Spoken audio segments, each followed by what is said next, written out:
एक बार की बात है। एक गांव में गोपाल नाम का एक कुम्हार रहता था। मिट्टी के बर्तन बनाकर जैसे तैसे गुजारा करता।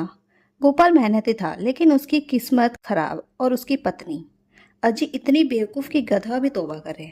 बेवकूफी की मिसाल। पत्नी का नाम था धनवंती, लेकिन अकल के मामले में वो बुद्धिवंती बिल्कुल नहीं थी। एक बार गोपाल ने कहा, अरे मैं बाहर जा रहा हूँ, चूल्हे पर दूध मत उबालना, फट जाएगा। धनवंती बोली, ठीक है, मैं चूल्हे पर खुद बैठ जाऊंगी ताकि दूध को फटने से रोक सकूं। अचानक मिला खजाना। एक दिन गोपाल खेत में मिट्टी खोद रहा था कि उसे जमीन के अंदर एक तांबे का घड़ा मिला जो सिक्कों से भरा था। वो खुशी खुशी घर आया और बोला, धनवंती, हमें खजाना मिला है, लेकिन किसी को मत बताना, नहीं तो लूट लेंगे।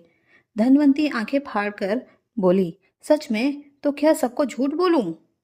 गोपाल बोला, हाँ, कह देना कि हमें तो सिर्फ टूटे हुए घड़े मिले हैं और उसमें गोबर भरा था।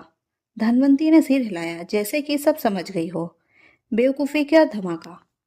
अगले ही दिन बाजार में जाकर उसने चिल्ला चिल्लाकर सबको बताया, सुनो सुनो, मेरे पति को घड़े मिले जिसमें सिर्फ गोबर था, और वो गोबर चमचमाता था जैसे सिक्के हों, लेकिन वो गोबर था। हाँ जी, गोबर। गांव वालों ने समझ लिया कि कुछ तो गड़बड़ है। सब गोपाल के घर पहुंच गए। गोपाल ने माथा पीट लिया, हे भगवान, मैंने किससे शादी कर ली। गोपाल की चालाकी। अब गोपाल ने एक योजना बनाई। उसने गांव के मुखिया को बुलाकर कहा, सरपंच जी, मेरी पत्नी इतनी बेवकूफ है कि वो सपने में भी सच उगल देगी। आप खुद देख लो। फिर रात को गोपाल ने सोते हुए जोर से बड़बड़ाया, कल नदी के नीचे सोने की तिजोरी मिल सकती है।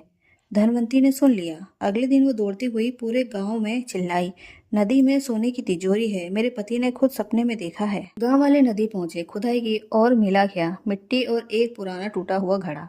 अब सबने समझ लिया कि धनवंती की बातों पर भरोसा नहीं करना चाहिए।